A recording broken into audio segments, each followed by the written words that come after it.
বইপাঠ by আইকে চ্যানেলে আপনাদের সকলকে স্বাগতম। আজকে আমরা শুরু করতে যাচ্ছি গল্পে গল্পে বিশ্ব ভ্রমণ। আজকে প্রথম পর্ব।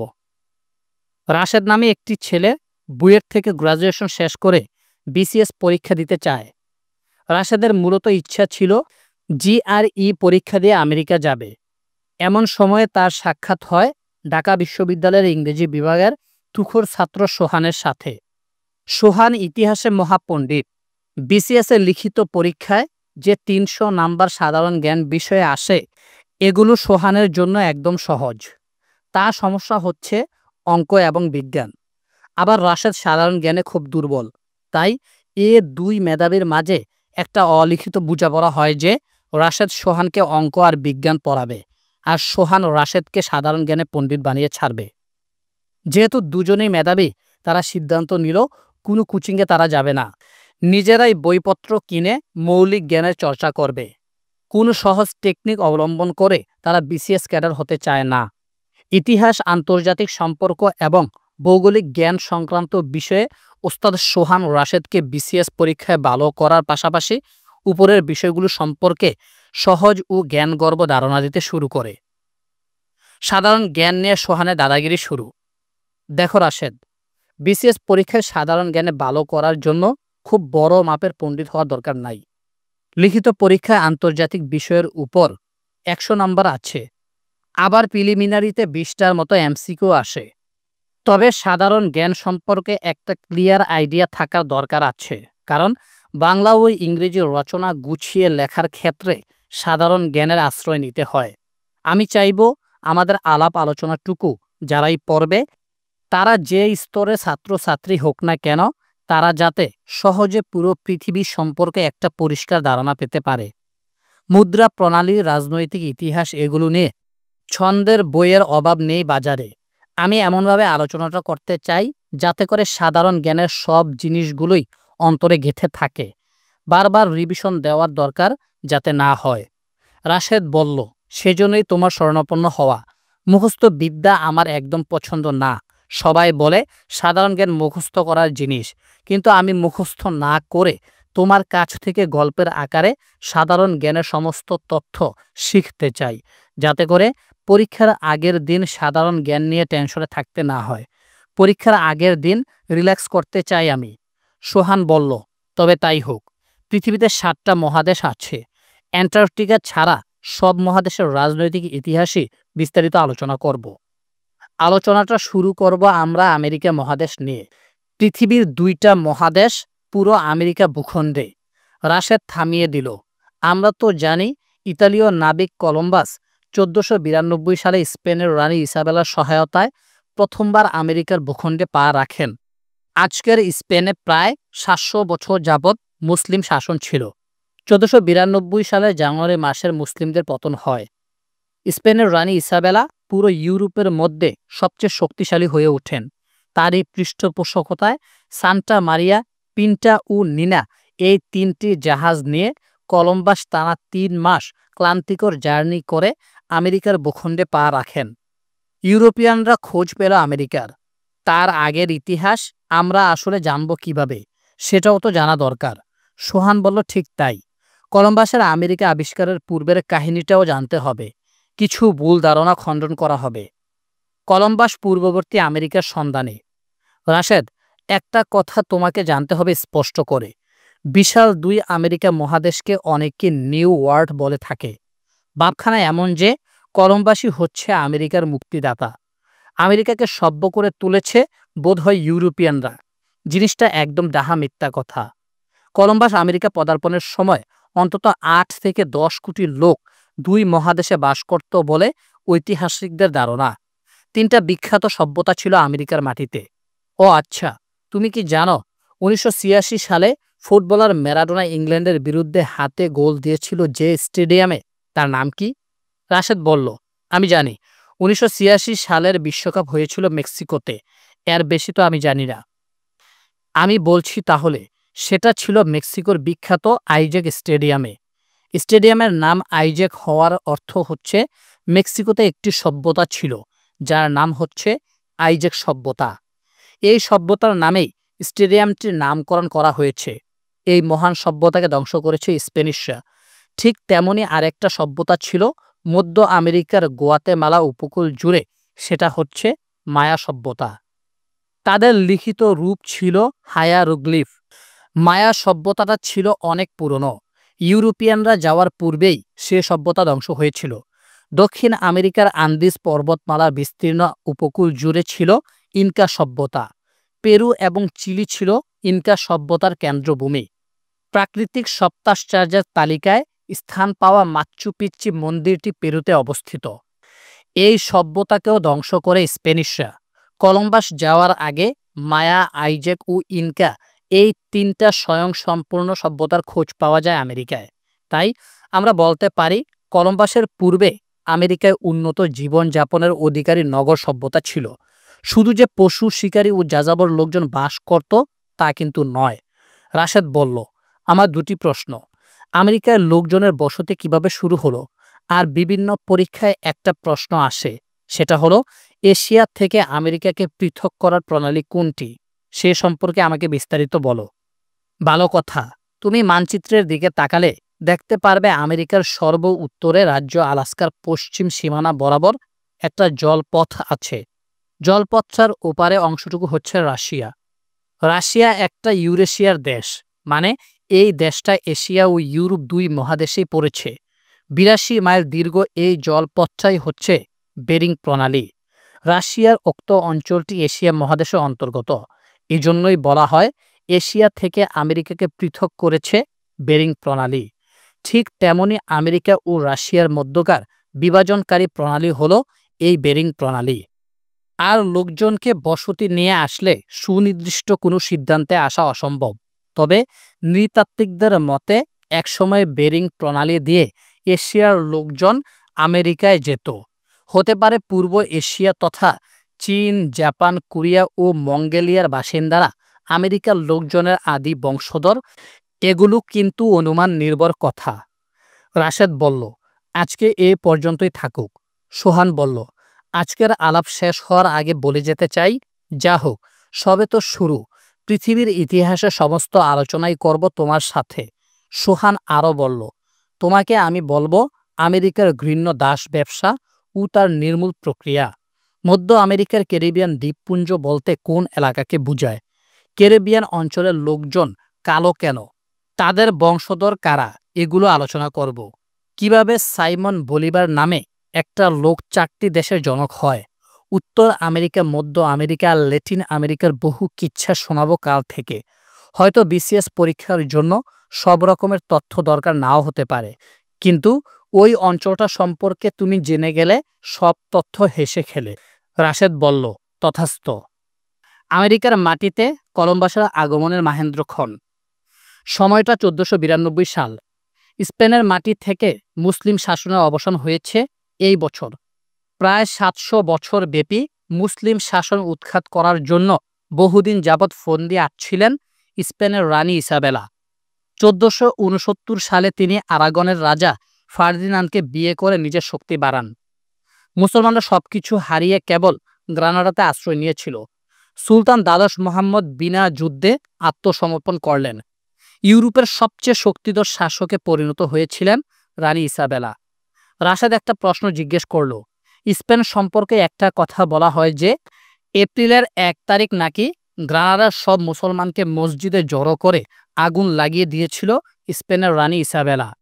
ইতিহাসে সেটাই নাকি এপ্রিল ফুল নামে পরিচিত। সোহান বলল, এটা ডাহা মিথ্যা কথা। প্রত্যেকটা সভ্যতার উত্থান পতন থাকে।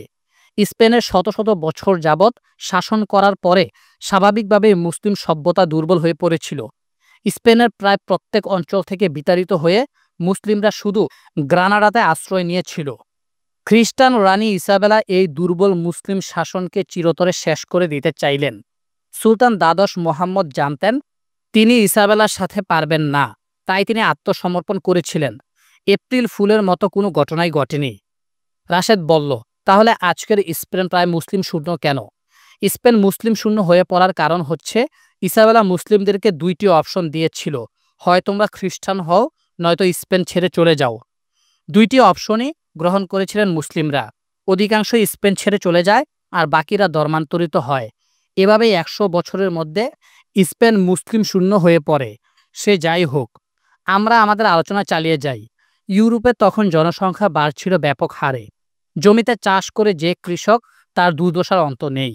কারণ কৃষক জমির মালিক নয়। আমাদের দেশের জমিদারি প্রথার মতো সিস্টেম চলছিল, যার কেতাবি নাম সামন্তবাদ।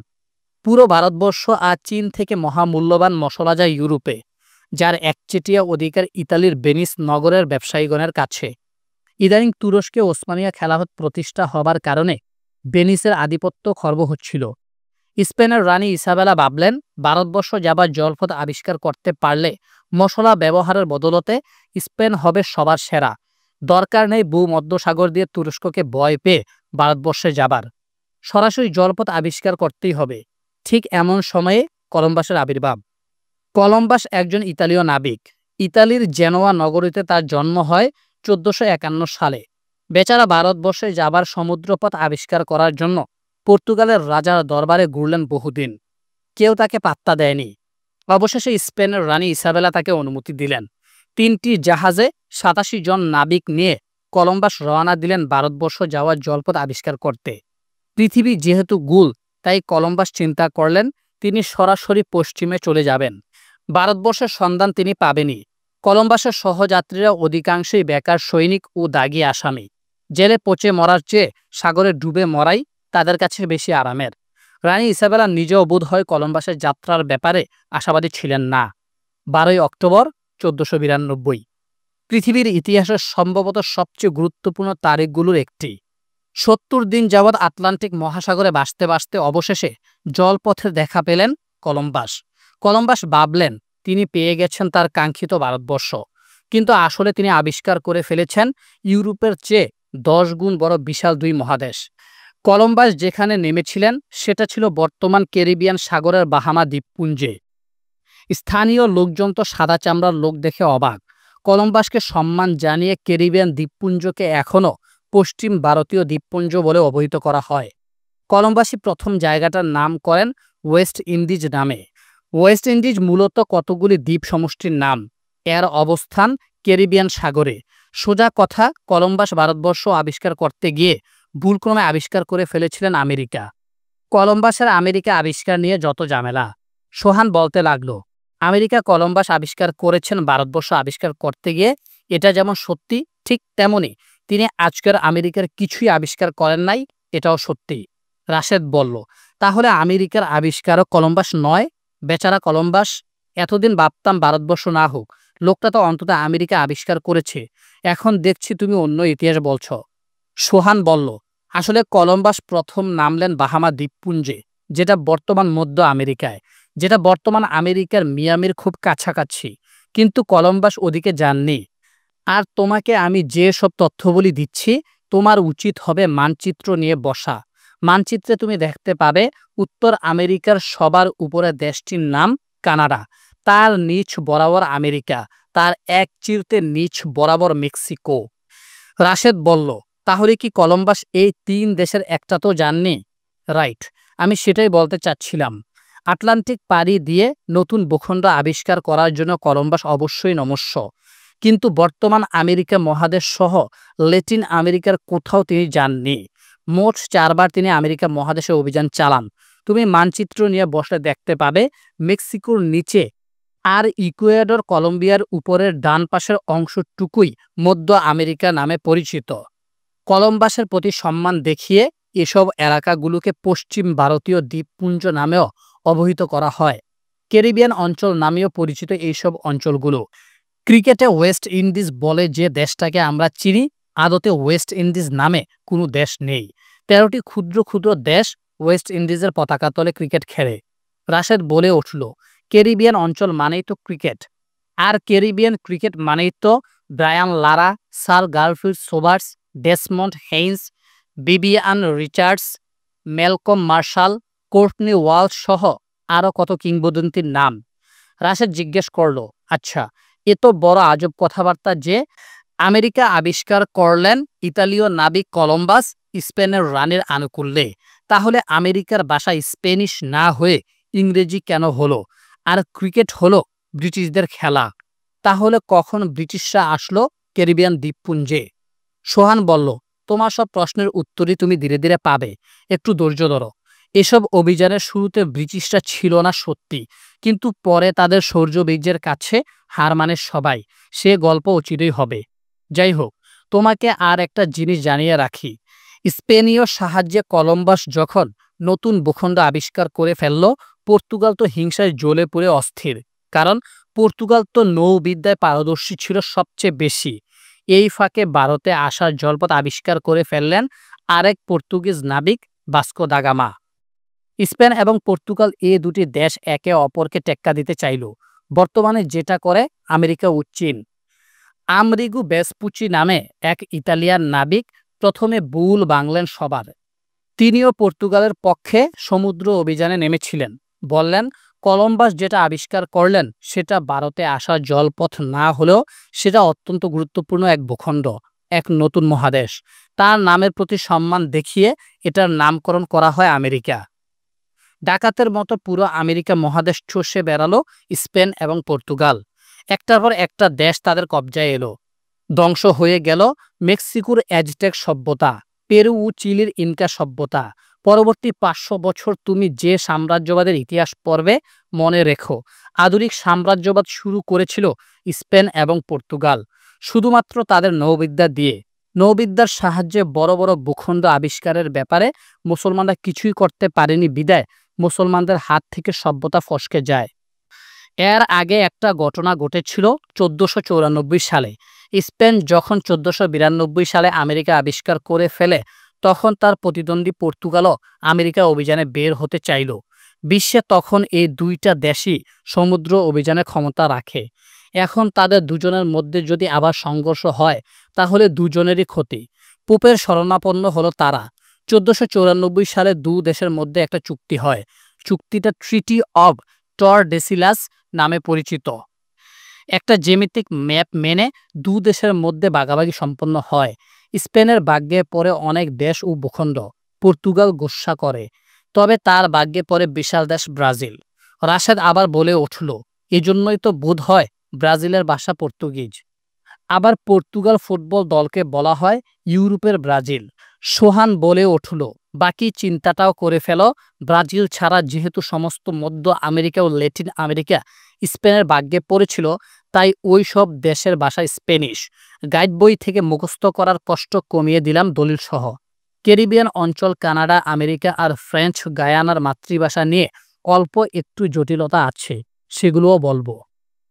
তোমাকে আরেকটা জিনিস মনে করিয়ে দিতে চাই, তা হচ্ছে স্পেন আর পর্তুগালের হাত ধরেই আধুনিক সাম্রাজ্যবাদের উত্থান।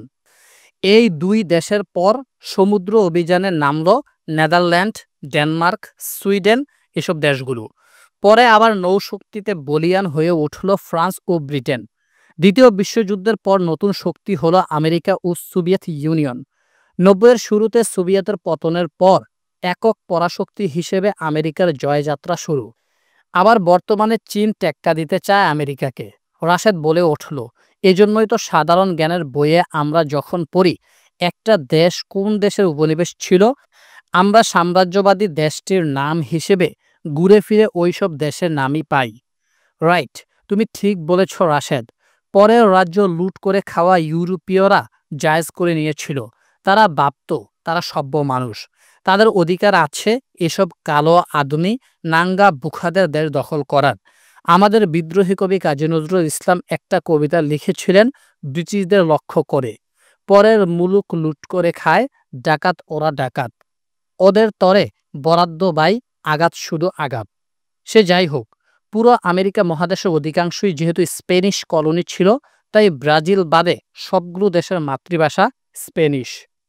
আর ব্রাজিল যেহেতু ছিল পর্তুগিজদের হাতে, ব্রাজিলের ভাষা পর্তুগিজ। এ ঝামেলা তো শেষ। ক্যারিবিয়ান দ্বীপপুঞ্জের ভাষা ইংরেজি হলো কেন? এদিকে পুচকে দেশ সুরিনামের অফিসিয়াল ল্যাঙ্গুয়েজ কিভাবে ডাচ হয়? বর্তমান আমেরিকার ভাষা ইংরেজি কিভাবে হলো? সেখানে পুরো মহাদেশটাই আবিষ্কার করেছে স্প্যানিশরা, তাদের সাথে জুড়েছে পর্তুগিজ। প্রশ্ন হলো, ফরাসিরাই বা কখন আসলো? তুমি যে আসলে আমাকে পুরো বিশ্ব পরিভ্রমণ করানোর দায়িত্ব নিলে, সবকিছুই তো গোলমাল মনে হচ্ছে আমার কাছে। সোহান এবার বলতে শুরু করলো, আজকেই এসব সমস্যার সমাধান আমি দিয়ে দেব তোমাকে।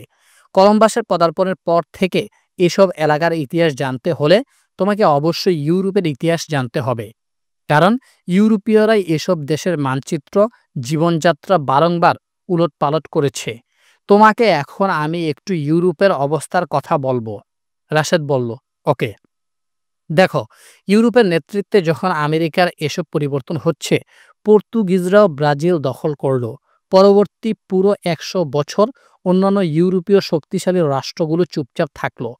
আসলে তাদের নিজেদেরও অভ্যন্তরীণ সমস্যা ছিল। মনে রেখো, ব্রিটেন আর ফ্রান্সের মধ্যে শত বছর যুদ্ধ হয়েছিল, প্রকৃতপক্ষে এটা ছিল ১০০ বছরের বেশি। ১৩৩৭ থেকে ১৪৫৩ সাল পর্যন্ত যুদ্ধে দুই দেশই ছিল ক্লান্ত। তার উপর ওইসব দেশে ক্ষমতা দ্বন্দ্ব লেগেই ছিল।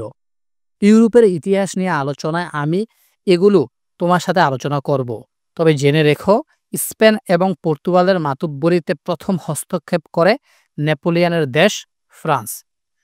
বেরাজানো এবং কার্টিয়ার নামক দুই ফরাসি নাবিক ফ্রান্সের সম্রাটদের পৃষ্ঠপোষকতায় অভিযান চালিয়েছিল। ১৫৪২-৪৩ সালের দিকে তারা বর্তমান কানাডায় বসতি গেড়েছিল। স্পেন আর পর্তুগাল এসবে বাধা দেওয়ার কোনো প্রয়োজন বোধ করল না, কারণ লুটপাটের জন্য বিশাল মধ্য ও দক্ষিণ আমেরিকা তো তাদের হাতে ছিলই। একবিংশ শতাব্দীতে এসেও কানাডাতে লোক অল্প। কানাডার ভয়ঙ্কর শীত একটা ব্যাপার। এদিকে ফ্রান্সে আবার গৃহযুদ্ধ আরম্ভ হলো। রাজাও আর কোনো সাপোর্ট করল না। কানাডার কুইবেক আর মন্টি এলে ফ্রান্সের বসতি স্থাপিত হলো নামকা ওয়াস্তে। অবশ্য ১৬০০ সালের পর ফ্রান্স আবার নব উদ্যমে কানাডার কুইবেক সহ আশপাশ অঞ্চলে ব্যাপক হারে বসতি বিস্তার করে। এবার বুঝো, কানাডার কুইবেক কেন ফরাসি ভাষা অধ্যুষিত। তবে ফ্রান্স আমেরিকার সাম্রাজ্য বাড়াতে খুব একটা সফল হতে পারেনি। ক্যারিবিয়ান, হাইতি আর অন্যান্য এলাকায় কিছু ফরাসি লোকজন বসতি গেড়েছে বটে, কিন্তু তা প্রভাব বিস্তারের জন্য একেবারেই নগণ্য। তাই তুমি দেখতে পাবে ল্যাটিন আমেরিকার কোনো দেশেরই প্রধান ভাষা ফ্রেঞ্চ নয়। এবার আসো, সুরিনামের ভাষা কেন ডাচ। স্পেনের অধীনে একটা পরাধীন দেশ ছিল বর্তমান নেদারল্যান্ড। ১৫৬৭ সালে সে স্পেনের বিরুদ্ধে যুদ্ধ ঘোষণা করে স্বাধীনতার ডাক দিয়ে। ডাচদের বলা হয় ওলন্দাজ। এরাও কিন্তু সাহসী জাতি। সমুদ্রে স্প্যানিশ জাহাজ লুট করাই ছিল ওদের নেশা ও পেশা। এ কাজে তাদের সহযোগিতা করার ঘোষণা দিয়ে হইচই ফেলে দিয়েছিল ব্রিটেনের রানী এলিজাবেথ। যা হোক, ব্রিটেন আর ওলন্দাজের নাবিকরা স্প্যানিশ জাহাজ লুট করায় ভারী মুসিবতে পড়ল স্পেন। স্পেন ভাবল, এই নতুন দুই ডাকাতের সাথে ঝগড়া করে লাভ নেই, কারণ লুটপাট করার জন্য তো স্পেনের জমির অভাব নেই।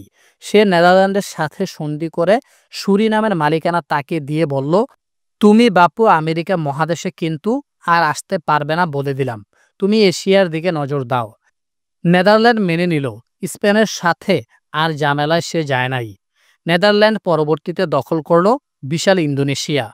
এবার আসো ব্রিটিশদের প্রসঙ্গে। ব্রিটিশরাও স্পেন আর পর্তুগালকে সমুদ্রের টেক্কা দিতে চাইল। ব্রিটেনের ইতিহাসে সর্বশ্রেষ্ঠ নাবিক ফ্রান্সিস ড্রেকের জন্ম হলো ক্ষমতার মসনদে বসা রানী এলিজাবেথ। রানীর সাথে স্পেনের পারিবারিক শত্রুতা ছিল। ব্রিটিশ বনাম স্পেন দ্বন্দ্ব প্রকট হয়ে পড়ল। রানী এলিজাবেথ স্পেনকে একটা উচিত শিক্ষা দিতে চাইলেন। ১৫৮৮ সাল বিশ্বের ইতিহাসে এক গুরুত্বপূর্ণ বছর। ঐতিহাসিকদের দেয়া উপাধি দাঁড় করে বলা যায়, ব্রিটেনের ৩ দুর্ধর্ষ সামুদ্রিক কুত্রা জন হকিংস, ফ্রান্সিস ড্রেক এবং ওয়াল্টার রেলে এই ৩ জন মিলে মহাসাগর জুড়ে স্পেনের জাহাজে লুটপাট চালাতেন স্বয়ং রানী এলিজাবেথের পৃষ্ঠপোষকতায়। পরবর্তীতে তারাই স্পেনের অপরাজেয় নৌশক্তিকে চুরমার করে দেয়। স্পেনের নৌশক্তি দ্য ইনভিনসিবল আর্মাডা নামে পরিচিত ছিল। উত্থান ঘটে ব্রিটিশের। তারা নজর দেয় আমেরিকা মহাদেশের দিকে। ভীতসন্ত্রস্ত স্পেন এই নতুন পাগলের আমদানিতে একেবারে চুপ হয়ে যায়। সে ল্যাটিন আমেরিকা ছাড়া আর কোনো স্থানে মাতব্বরি করার সাহস পায়নি। সগৌরবে মাথা তুলে ব্রিটিশ রাজ। কোনো প্রকার বাধা না পেয়ে ব্রিটিশরা ক্যারিবিয়ান অঞ্চল কবজা করে। স্পেন যান বাঁচিয়ে পালায়। কিউবা ব্যতীত সমগ্র ক্যারিবিয়ান অঞ্চল ব্রিটিশদের কবজায়। মজার ব্যাপার লক্ষ্য করো, কিউবা স্পেনের দখলে থাকার কারণে কিউবার ভাষা স্প্যানিশ, মুদ্রার নাম পেসো। রাশেদ বলল, এজন্যই তো কিউবা ক্যারিবিয়ান অঞ্চলে থাকার কারণেও ক্রিকেট খেলে না। কারণ ব্রিটিশের কলোনি না থাকলে একটা দেশ ক্রিকেট অনুরাগী হওয়ার প্রশ্নই আসে না। অন্যান্য ছোট ছোট ক্যারিবিয়ান দ্বীপগুলোর ভাষা ইংরেজি, আর ক্রিকেট সেখানে তার ভিত গড়ে। আমেরিকা মহাদেশে ক্রিকেট কেমনে এলো নিশ্চয়ই সেটা বুঝেছ। যা হোক, ব্রিটিশরা এরপর বর্তমান আমেরিকায় বসতি গড়ার কাজে মনোযোগী হয়। সে গল্প আরেকদিন। বিশ্বের দ্বিতীয় বৃহত্তম দেশ কানাডার গল্প শোনো। সোহান বলল, যেহেতু আমরা এখন আমেরিকা আবিষ্কারের ঘটনাগুলো জেনে গেলাম, এখন আমেরিকা মহাদেশের দেশগুলি সম্পর্কে একটু আলাপ আলোচনা করা যায়। রাশেদ বলল, উত্তর আমেরিকা ও দক্ষিণ আমেরিকা মিলে মোট ৩৫টির মতো দেশ আছে আমি জানি। ৩৫টি দেশ মিলে একটা সংগঠনও আছে, অর্গানাইজেশন অফ আমেরিকান স্টেটস। এখন কি আমাদের ৩৫টি দেশ সম্পর্কে জানতে হবে নাকি? সোহান বলল, আরে না, এত দেশ সম্পর্কে আলোচনা করার কোনো দরকার নেই। বিসিএস ক্যাডার হতে হলে কি পুরো পৃথিবীর সব দেশ সম্পর্কে জানতে হয় নাকি? আমি তোমার সাথে প্রথমে কানাডা নিয়ে একটু কথা বলবো, তারপরে মেক্সিকো আর কিউবা সম্পর্কে আলাপ করার পর মধ্য আমেরিকার ছোট ছোট দেশগুলোর দিকে শুধু পরিচিতিমূলক আলোচনা করব। ক্যারিবিয়ান দ্বীপপুঞ্জ নিয়ে একটু বিস্তারিত জানব। তারপরে ল্যাটিন আমেরিকা সম্পর্কে বেশ কিছু জানার আছে। সবশেষে জানব মার্কিন যুক্তরাষ্ট্র সম্পর্কে।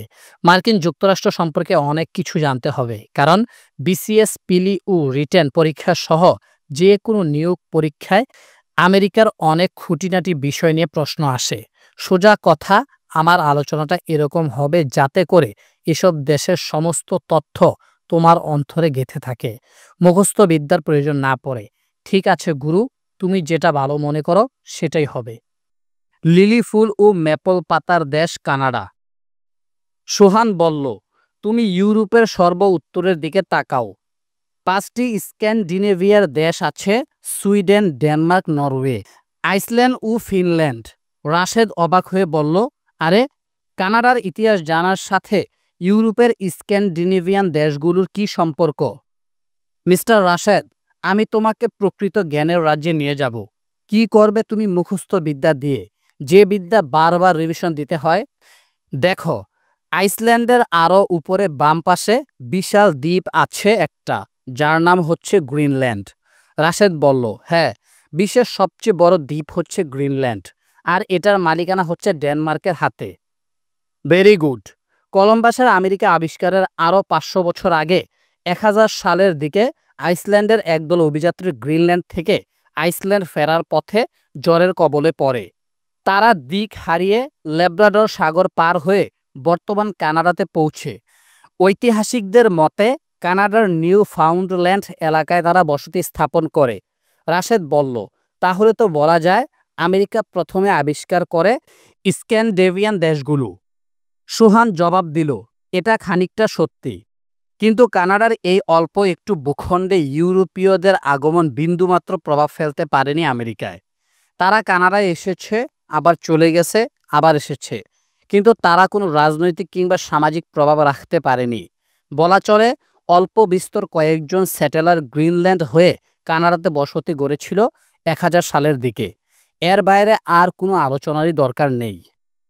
কলম্বাস পরবর্তী কানাডার ইতিহাস। আমরা তো জেনেই গেলাম 1492 সালে কলম্বাস আমেরিকা আবিষ্কার করলেন স্পেনের রানী ইসাবেলার পৃষ্ঠপোষকতায়। তাই আমেরিকা ভূখণ্ডে উপনিবেশ স্থাপনে হামলে পড়ল স্পেনিয়ার্ডরা। স্পেন থেকে দলে দলে লোক এসে আমেরিকায় বসতি গড়া শুরু করলো। মানচিত্রে তুমি দেখো, উত্তরের সীমানা ধরে মধ্য আমেরিকা, ক্যারিবিয়ান দ্বীপপুঞ্জ আর দক্ষিণ আমেরিকা চষে বেড়ালো স্পেন, শুধুমাত্র পর্তুগিজ দখলে থাকা ব্রাজিলকে বাদ দিয়ে। এখানেই লুকিয়ে আছে আমেরিকা কানাডার ইতিহাস। মধ্য আমেরিকা আর দক্ষিণ আমেরিকা নিয়ে ব্যস্ত স্পেন উত্তরের দিকে বসতি গড়ার দিকে নজরই দেয়নি বলা যায়। আমেরিকার পশ্চিম উপকূলে অবশ্য স্পেন, তাই আমেরিকা কানাডার ইতিহাসে স্পেন আর পর্তুগালের কোনো ভূমিকা নেই সেই অর্থে। রাশেদ বলল, তাহলে কি আমেরিকা কানাডাতে ইউরোপীয় সাম্রাজ্যবাদীরা যায়নি? যায়নি মানে? আমেরিকা কানাডার ইতিহাসের সাথে জড়িত ইউরোপের 2 প্রতাপশালী রাষ্ট্র ইংল্যান্ড ও ফ্রান্স। জন ক্যাবট নামে একজন ইতালীয় নাবিক ইংল্যান্ডের রাজা সপ্তম হেনরির পৃষ্ঠপোষকতায় 1497 সালে আবার ভারতে আসার জলপথ আবিষ্কারের চেষ্টা চালান। তিনি উত্তর মহাসাগর ধরে ভারতে আসার চেষ্টা করতে গিয়ে গ্রিনল্যান্ডের কাছ দিয়ে বর্তমান কানাডাতে আসেন। কানাডার ভূখণ্ডে কলম্বাস পরবর্তী প্রথম ইউরোপিয়ান আবিষ্কার সেটা। একটা জিনিস বুঝতে হবে, কানাডা হচ্ছে মারাত্মক শীত প্রধান দেশ। এখানে বসতি স্থাপন করতে খুব একটা উৎসাহী হয়নি লোকজন। সেন্ট লরেন্স নদীর অববাহিকা জুড়ে অল্প কয়েকজন ব্রিটিশ নাগরিক বসতি গড়ে তোলে। কানাডাতে সার্থকভাবে বসতি স্থাপন করার কৃতিত্ব আসলে ফ্রান্সের। জেকুয়েস কার্টিয়ার নামক একজন ফরাসি অভিযাত্রী 1534 সালে পুরো সেন্ট লরেন্স নদী পর্যবেক্ষণ করেন। কুইবেক নগরীর প্রতিষ্ঠাতা আসলে তিনি। প্রচুর ফরাসি লোকজন ধীরে ধীরে কানাডাতে আসতে থাকে। কানাডার বিস্তীর্ণ অঞ্চল ও আমেরিকার অনেক নতুন ভূখণ্ড নিয়ে নিউ ফ্রান্স গঠিত হয়। 1607 সালে উত্তর আমেরিকাতে ব্রিটিশ প্রথম উপনিবেশ প্রতিষ্ঠিত হয় ভার্জিনিয়া অঙ্গরাজ্যের জেমস টাউনে। আমেরিকার ভূখণ্ডে প্রথম ইউরোপীয় কলোনিও সেটা। তারপরে থেকেই উত্তর আমেরিকার অন্তর্গত আমেরিকা কানাডা এই দুই দেশের দখল নিয়ে নিত্য বিরোধে জড়িয়ে পড়ে ইংল্যান্ড ও ফ্রান্স। 1763 সালে সপ্তবর্ষের যুদ্ধে ব্রিটেনের কাছে শোচনীয়ভাবে পরাজয় করার পর ফ্রান্স কানাডা থেকে একেবারে সরে পড়ে। কানাডার হর্তাকর্তা হয়ে পড়ে ব্রিটিশরা। তবে বর্তমান মার্কিন মুলুকের বিশাল একটা অঞ্চল, যেটার তৎকালীন নাম ছিল লুইজিয়ানা, ফ্রান্সের দখলে রয়ে যায়।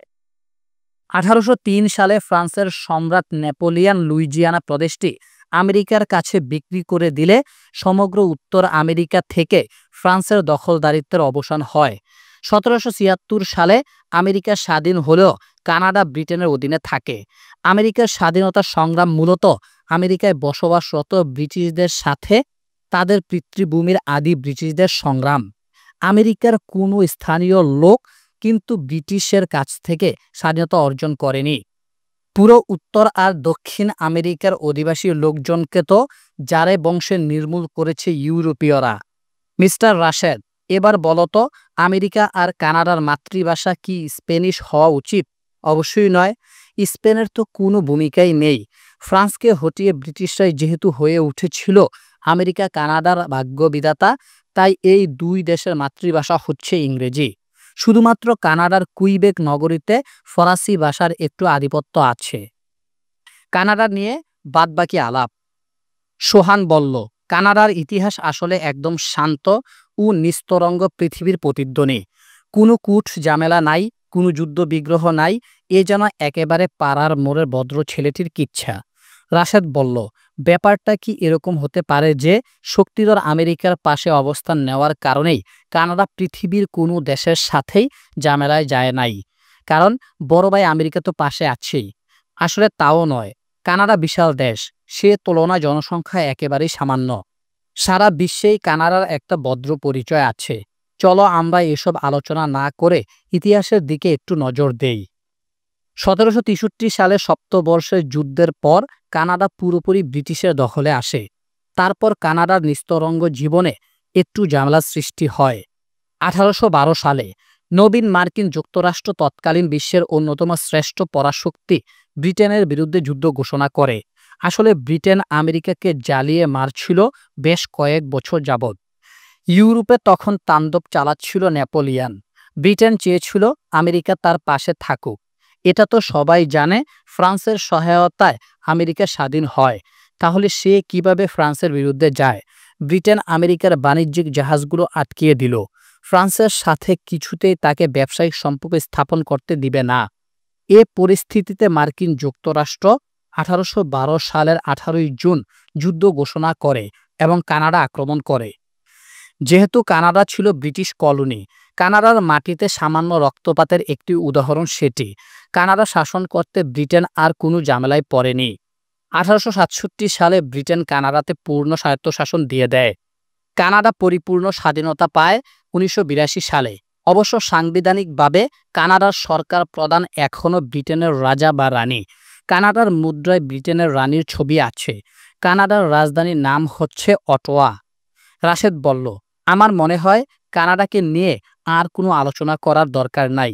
কারণ বিসিএস লিখিত পরীক্ষায়ও কোনোদিন দেখিনি কানাডার রাজনীতি পররাষ্ট্রনীতি নিয়ে কোনো প্রশ্ন আসতে? সোহান বলল, ঠিক তাই।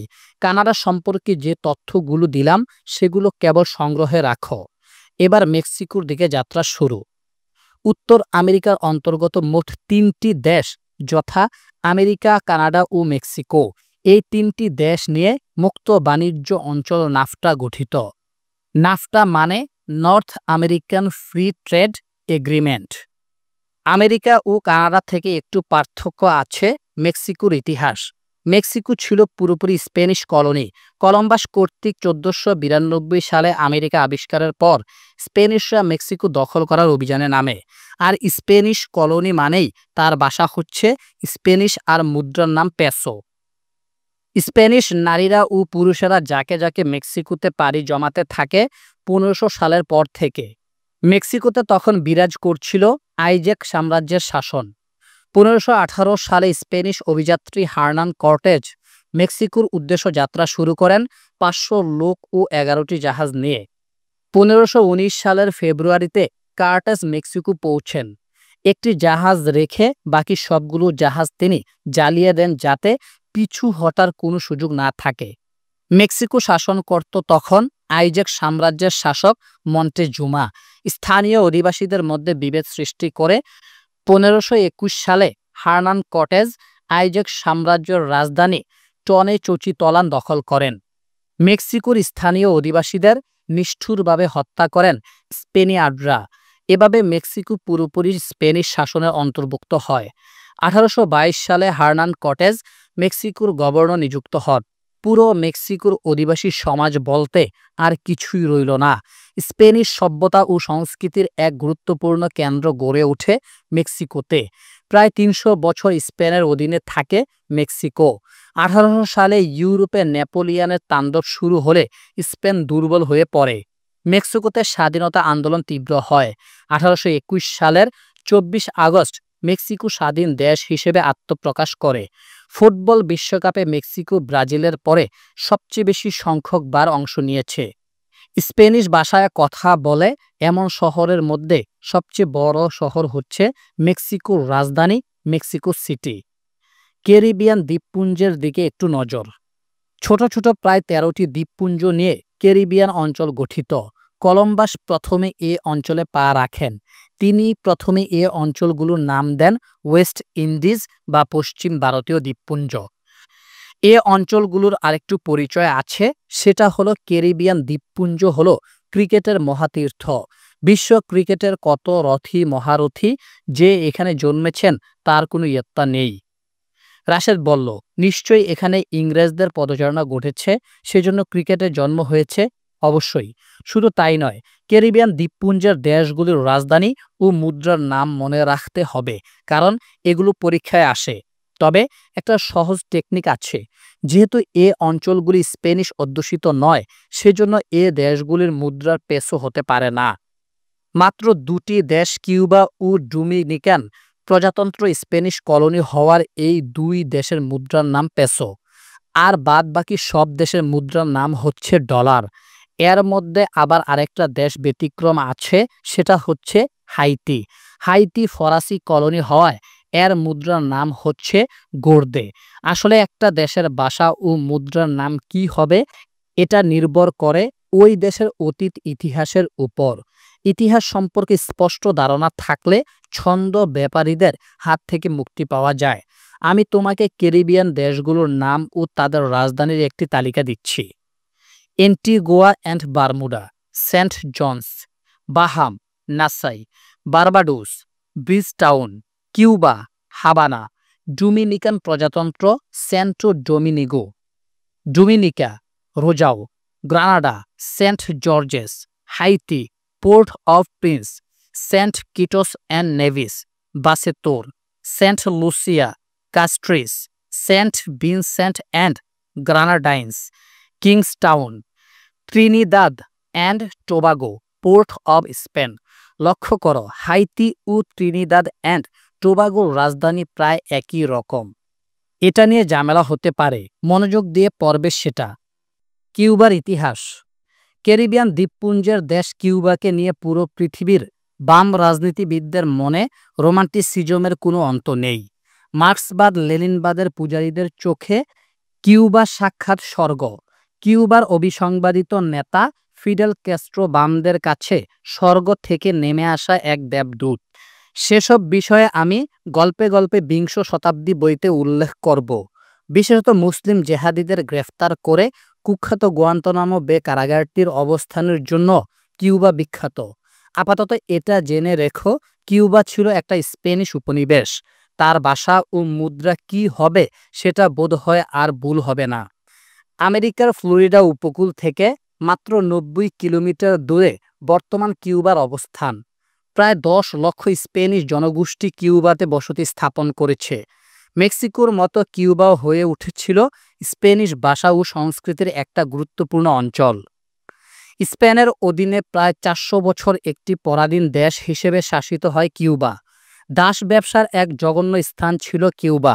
অবশ্য পুরো আমেরিকা মহাদেশীয় আফ্রিকা থেকে কালো মানুষদেরকে ধরে নিয়ে দাস বানানোর কাজ করেছে ইউরোপীয়রা। চিনি শিল্পের জন্য কিউবা খুব বিখ্যাত। ১৮৪০ সালে দেখা যায় প্রায় ৪,৩০,০০০ দাস চিনি উৎপাদনে জড়িত ছিল। ১৮৩০ সালের দিকে আমেরিকার ভূখণ্ড থেকে অনেক দেশ স্বাধীনতা অর্জন করলেও কিউবাতে স্বাধীনতা আন্দোলনের ঢেউ স্পর্শ করেনি। দাসদেরকে অমানসিক নির্যাতন চালিয়ে গড়ে ওঠা ধনিক শ্রেণীদের কেউ কেউ আমেরিকার সাথে যুক্ত হতে চাইল, কিন্তু আমেরিকার মাটি থেকে ১৮৬৩ সালে দাস প্রথা নির্মূল হলে সে সম্ভাবনাও তিরোহিত হয়। ১৮৬৮ সাল থেকে কিউবাতে স্বাধীনতা আন্দোলন শুরু হয়। প্রায় ১০ বছর ব্যাপী চলা যুদ্ধে কোনো ফল আসেনি। ২ লক্ষ লোক মারা যায় এই ১০ বছরের যুদ্ধে। কিউবার অর্থনীতি একেবারে ভেঙে পড়ে। এই ঘটনায় আমেরিকা কিউবার দিকে সাহায্যের হাত বাড়িয়ে দেয়। কিউবাতে প্রচুর টাকা বিনিয়োগ করে কিউবার চিনি ও তামাক শিল্প বাঁচিয়ে তুলে আমেরিকানরা। সে তুলনায় শাসক হয়েও স্পেন কিছুই করতে পারেনি। এবার স্পেন ক্ষিপ্ত হয়ে ১৮৯৪ সালে কিউবা ও আমেরিকার মধ্যে সংগঠিত বাণিজ্য চুক্তি বাতিল করে।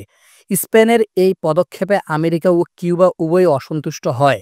কিউবানরা অস্ত্র হাতে তুলে নেয় স্পেনের বিরুদ্ধে। আমেরিকাও এই যুদ্ধে জড়ানোর অজুহাত খুঁজতে থাকে। একটি মার্কিন রণতরী রহস্যময় ডুবে যাওয়াকে কেন্দ্র করে আমেরিকা ১৮৯৮ সালে স্পেনের বিরুদ্ধে যুদ্ধে জড়িয়ে পড়ে।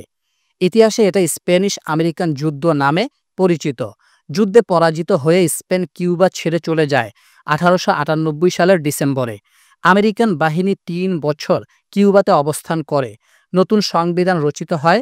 ১৯০২ সালের মে মাসের ২০ তারিখ স্বাধীন দেশ হিসেবে কিউবার আত্মপ্রকাশ ঘটে। রাশেদ, মানচিত্রে তুমি লক্ষ্য করো, মেক্সিকোর নিচে আর কলম্বিয়ার উপরে ছোট ছোট কয়েকটা দেশ আছে। সেগুলোই মধ্য আমেরিকা নামে পরিচিত। বিশ্ববাসীর বুকে এই দেশগুলো একেবারে অপরিচিত। এই দেশগুলো খুবই নিরীহ। বিশ্বের বুকে এদের সামাজিক ও রাজনৈতিক প্রভাব নেই বললেই চলে। পানামা দেশটা একটু আলোচিত শুধু পানামা খালের জন্য। চলো আগে দেশগুলির নাম ও রাজধানীর তালিকাটা একটু জেরে ফেলি। বেলিজ, রাজধানী Belmopan. Guatemala, Guatemala City. Honduras, রাজধানী তেগুচিগালপা। এল সালভেদর, রাজধানী সান সালভেদর।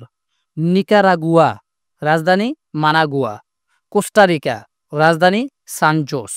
পানামা, রাজধানী পানামা সিটি। উপরের দেশগুলিতে জনসংখ্যা খুব কম, প্রতিরক্ষা ব্যবস্থা খুব দুর্বল।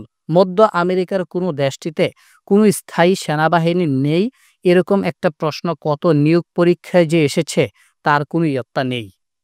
রাশেদ বলল, মুখস্থবিদ্যার আশ্রয় নিয়ে বলতে পারি উত্তর হবে কোস্টারিকা। Very good. আসলে সবগুলো দেশই প্রতিরক্ষা খাতে কম খরচ করে। বেলিজ দেশটি ব্রিটিশের অধীনে ছিল। একসময় তারও নাম ছিল ব্রিটিশ হন্ডুরাস। আরেকটা জিনিস, এই সব দেশগুলো স্পেন থেকে মুক্ত হলেও তাদের মুদ্রা স্প্যানিশ নয়, তবে তাদের সবগুলো ভাষা কিন্তু স্প্যানিশ। এখানে তুমি একটা মুখস্থ বিদ্যার আশ্রয় নিতে পারো। তবে মধ্য আমেরিকা অঞ্চলকে তোমার বিশেষ একটা কারণে মনে রাখতে হবে। তা হলো আমেরিকা মহাদেশের সবচেয়ে উন্নত সভ্যতা মায়া সভ্যতার চারণভূমি ছিল মধ্য আমেরিকা। বেলিজ ও গুয়াতামালায় গড়ে উঠেছিল মায়া সভ্যতা। মায়াদের লিখিত পদ্ধতি ছিল, ছোট ছোট পিরামিড ছিল, সুন্দর সুন্দর দালানকোঠা নির্মিত হয়েছিল এই সময়ে। শুধু তাই নয়, মায়াদের নিজস্ব ক্যালেন্ডার ছিল। ভাবতে অবাক লাগে, এশিয়া ও ইউরোপের সাথে কোনো যোগাযোগ না থাকা সত্ত্বেও কিভাবে তারা এত উন্নত সভ্যতা গড়ল? কোনো ঐতিহাসিক মায়া সভ্যতাকে পশ্চিম গোলার্ধের রোমান সভ্যতা নামেও অবহিত করে থাকেন। রাশেদ জিজ্ঞেস করল, মায়া সভ্যতাও কি ইউরোপীয়রা ধ্বংস করেছিল? না, ব্যাপারটা তা নয়। মায়া সভ্যতা ধ্বংস হওয়ার কোনো কারণ জানা যায়নি। ইউরোপীয়রা আসার আগেই 1000 সালের দিকে মায়া সভ্যতা ধ্বংস হয়। পরবর্তীতে হায়ারোগ্লিফ ও অন্যান্য উপাদান থেকে তাদের সম্পর্কে জানার চেষ্টা করেন গবেষকরা। পানামা খাল নিয়ে কিছু কথা। পরীক্ষায় খুব আসে একটা প্রশ্ন, সেটা হলো পানামা খাল কাকে যুক্ত করেছে? চলো আমরা এটা নিয়ে আলোচনা করে মুখস্থ বিদ্যার ঝামেলা কমাই। লক্ষ্য করো, আমেরিকার নিউ ইয়র্ক আর ওয়াশিংটন শহর দেশটার একেবারে পূর্ব পার্শ্বে অবস্থিত। আমেরিকার পশ্চিম উপকূলের সান ফ্রান্সিসকো প্রদেশটি নিউ ইয়র্ক থেকে প্রায় 4500 কিলোমিটার দূরে অবস্থিত। মরুভূমি, পাহাড়, জঙ্গল ভেদ করে পণ্য পরিবহন ছিল চরম অসুবিধাজনক কাজ। আমেরিকা ভাবল, সরাসরি জলপথে পণ্য পরিবহনের জন্য যদি কোনো রাস্তা থাকতো তাহলে কতই না ভালো হতো। অনেক গবেষণার পর দেখা গেল পানামা এলাকায় প্রশান্ত মহাসাগর আর আটলান্টিক মহাসাগরের দূরত্ব সবচেয়ে কাছাকাছি। প্রথমে এই খাল খনন করার উদ্যোগ নিয়েছিল ফ্রান্স 1881 সালে। বিশাল সাহসিকতার কাজ ছিল সেটা। তবে দুর্যোগপূর্ণ আবহাওয়ার কারণে প্রায় 20,000 শ্রমিক মারা যায়। এক পর্যায়ে ফ্রান্স এই প্রকল্পটি পরিত্যাগ করে। 1904 সালে মার্কিন যুক্তরাষ্ট্র এই প্রকল্প হাতে নেয়। তার আগে মার্কিন যুক্তরাষ্ট্র পানামাকে স্বাধীন করার উদ্যোগ নেয়, কারণ পানামা ছিল তখন কলম্বিয়ার অধীন। আমেরিকার সহায়তায় পানামা 1903 সালে স্বাধীনতা লাভ করে। টানা 10 বছর আমেরিকা এই খাল খনন করার কাজ করে। $10 বিলিয়ন খরচ হয়। দুটি বিশাল মহাসাগরকে সংযুক্তকারী একমাত্র প্রণালী হচ্ছে এই পানামা খাল। বহু ঘাত প্রতিঘাত ডিঙ্গিয়ে এই খাল খনন করা হয়। দুটি মহাসাগরের উচ্চতা সমান ছিল না। প্রশান্ত মহাসাগরের উচ্চতা 26 মিটার বেশি ছিল আটলান্টিক মহাসাগরের তুলনায়। দুই পাশে 32 মিটার উচ্চতায় দুটি চৌবাচ্চা তৈরি করতে হয়েছে। 3টি কৃত্রিম হ্রদও রয়েছে। 1914 সালের 15 আগস্ট এই খাল উদ্বোধন করা হয়। শুরুতে এই খালের মালিকানা ও রক্ষণাবেক্ষণের দায়িত্ব ছিল মার্কিন যুক্তরাষ্ট্র। 1977 সালে মার্কিন যুক্তরাষ্ট্রের সাথে পানামার এক চুক্তি স্বাক্ষর হয়।